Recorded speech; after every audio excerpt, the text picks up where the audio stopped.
good, everybody? It is your boy Cab back with another Dragon Ball Z Kakarot DLC video for you guys. Today we're going to be taking a look at the gameplay of me perfecting this man Beerus, and not only perfecting him one time, but I did it again as well. It's not like it's a one-time fluke thing or anything along those lines. No, I have figured out a strategy to essentially easily perfect this man, and it kind of shows how bottish the computer really is, like I was talking about in that last video. Like, a lot of people were trying to defend how the CPU played and things like that when I made the video talking about Kakarot as a DLC and my review and feelings on it. People were defending it. Somebody even said maybe I'm just trash or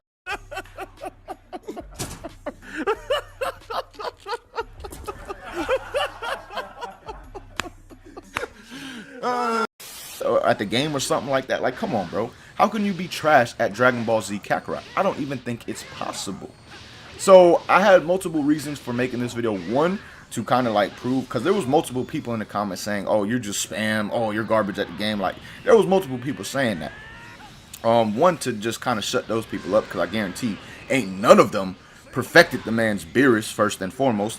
And then two, at the same time, to kind of prove my point of how bottish this AI truly is. Now, if you had fun with the DLC, I'm happy that you did. But for the most part, a lot of people, including myself, felt this DLC was lackluster. And these easy boss battles being the only content that we really get just furthers the notion that this DLC was lackluster. Like, if this boss battle was truly hard, like if it was on the level of like Sephiroth in Kingdom Hearts or something like that, I would not have the same problem that I had with this DLC. But again, like I said in that first video, these AIs are bots. The Whis AI is an extreme bot, and then Beerus is a annoying bot that's a little bit spammy, but really for the most part is very, very easy at the same time. So what we're gonna do now is cut into the actual match of me going and me getting the full on perfect, no chip damage, no anything along those lines. And then after that, I'll just have some gameplay of some other matches while I talk to you guys, showing these other matches where I come very close to a perfect or get a perfect with chip damage, meaning I just blocked a couple of attacks because I had to, but I didn't necessarily actually get hit throughout the whole match. So let's jump into the actual first match that I'm going to show you guys, and this one right here is a true perfect against the level 250 Beerus on DBZ Kakarot.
Alright, now that you guys have seen the gameplay of me fully perfecting the man, not even taking chip damage or anything along those lines, literally not taking one kind of hit in any way, shape, or form.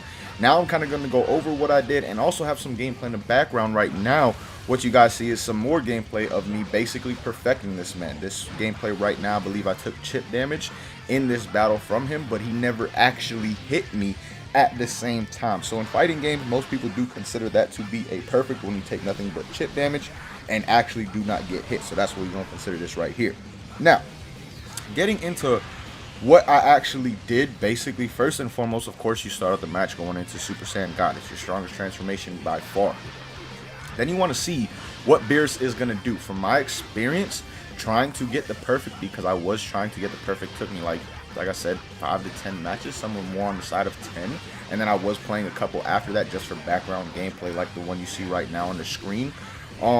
Basically, I was able to pick up on what Beerus does for the most part. He's going to start the match normally in one of 3 ways. These were the most 3 common ways that I felt that he started the match against me. He's going to either, 1, throw little key blast at you, and you want to wait until he throws a little bit of a charged one out. Until he throws that charged one out, guys, he is going to keep throwing them, and if you charge at him, you could potentially take damage, ruining the perfect right there off the start. The second thing he's likely to do off the jump, he's likely to go into the super armor off the jump, like you saw in the first perfect video, like the one where I wasn't talking and just had the gameplay going in the background. He actually started off that match with double super armor attacks. That is something else that is a high possibility of him doing at the start of the match. And then the third one is him going into the Sphere of Destruction, or Beerus Ball, whatever it's called, whatever they call it in DBZ Kakarot. Of course, in Xenoverse it's called Sphere of Destruction, and most people know what I'm talking about. But he goes into that move at the start, and then once you attack him one time, he'll go into another move immediately after that. Sometimes it'll be another Sphere of Destruction. Sometimes he'll charge at you. It changes up a little bit after that point in time, but the way he starts is very, very similar within each and every single match. Now, after you get that through that beginning part, some matches he will spam, some matches he won't. Some matches he will just literally let you stun him and continue a combo like you saw in that first one, and he's just going to let you keep going and going and going until you stun him. Sometimes he won't. Sometimes he'll actually attack you, and even with those, his attacks are not hard to dodge, so it doesn't really ruin the perfect at the same time. Now, getting into the rage part, this is the part where the perfect becomes most crucial, and like where you actually, it's a little bit tough. This is the only part that's tough in terms of the perfect, in my opinion, at the very least. During this rage mode, he has a set way of throwing out his abilities. It's always the exact same route each and every single time. Now, in the first rage stage, when you get his health after that first stun and his stun comes back, he'll go into it.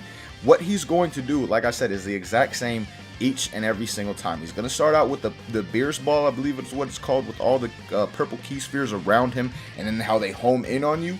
That's always going to be his first attack. His second attack immediately after that is going to be him teleporting behind you and then giving you a Beerus headshot flick to the head.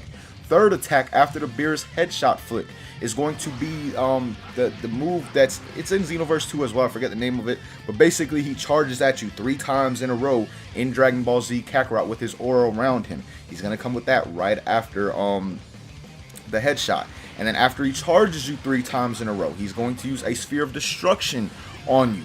After the Sphere of Destruction, he's going to use the God of Destruction's Wrath or Anger, whatever it's called, where he like basically is shouting the whole time, and you see the key spheres going everywhere around the map, all things like that. He's going to use that move twice at the end of his rage, and after those 2 moves are done, his rage is over. He'll go into a stun state where you can get up on him, go into the infinite once again, and at this point in time, again, sometimes he's used moves against me after I had gotten that first rage out the way and was going for the second stun, and then sometimes he hasn't.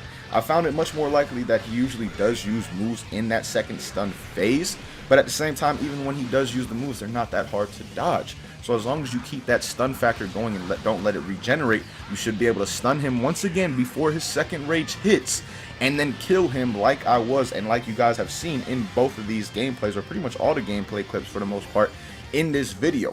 That is how you can perfect this man Beerus. It's really not that hard at all. It doesn't take a complex set of way of thinking. It doesn't take like a complex set of buttons and like combinations and things like that. No, it's nothing that really is too hard. As long as you know how to infinite combo, which I made a video on a long time ago, and pretty much can clearly see when he's going to do moves and dodge, you should be able to get a perfect on this man with a fair amount of, yeah, I wouldn't say ease, because like I said, getting a perfect isn't necessarily easy, because there's a lot of things you can just get tapped one time. Obviously the perfect is gone, so I wouldn't say it's necessarily easy. Like, you got to be paying attention, you got to be careful and cautious of certain things, and keep in mind what he's about to do, how to dodge, all things like that. But it's not as hard as, you know, perfects on some other games. Like, for example, like if you could perfect Sephiroth in Kingdom Hearts 1, you're just a god. Like, you're a god among gods. I don't see that the same way in this game right here with this level 250 Beerus. So all in all, man, like I said, I wanted to make this video, one, to show that the AI is very bottish, two, to kind of just shut all those people up who are trying to say I was trash in the comments of that video where I was complaining about Dragon Ball Z Kakarot DLC. And then three, to show you guys how to do this for yourself if you would like to, because I know there are some people already put this out on Twitter that I would be doing something like this in a video today. And there were some people who were asking how did I actually do it. So I know there will be some people who want to find this out for themselves and be able to perfect the man Beerus for themselves at the same time. So all in all, man, hope this video, for those who want to perfect them and want to still play this DLC, does help you guys out. And then I also hope it brings to light what I was saying about this DLC and how I was saying the bots or the AI is really bottish and it's really not too hard at all. I hope this brings light to that subject at the same time. But again, man, thank you guys so much for watching. Hope you guys enjoyed. Until next time, hope you guys have a good day. Peace, y'all.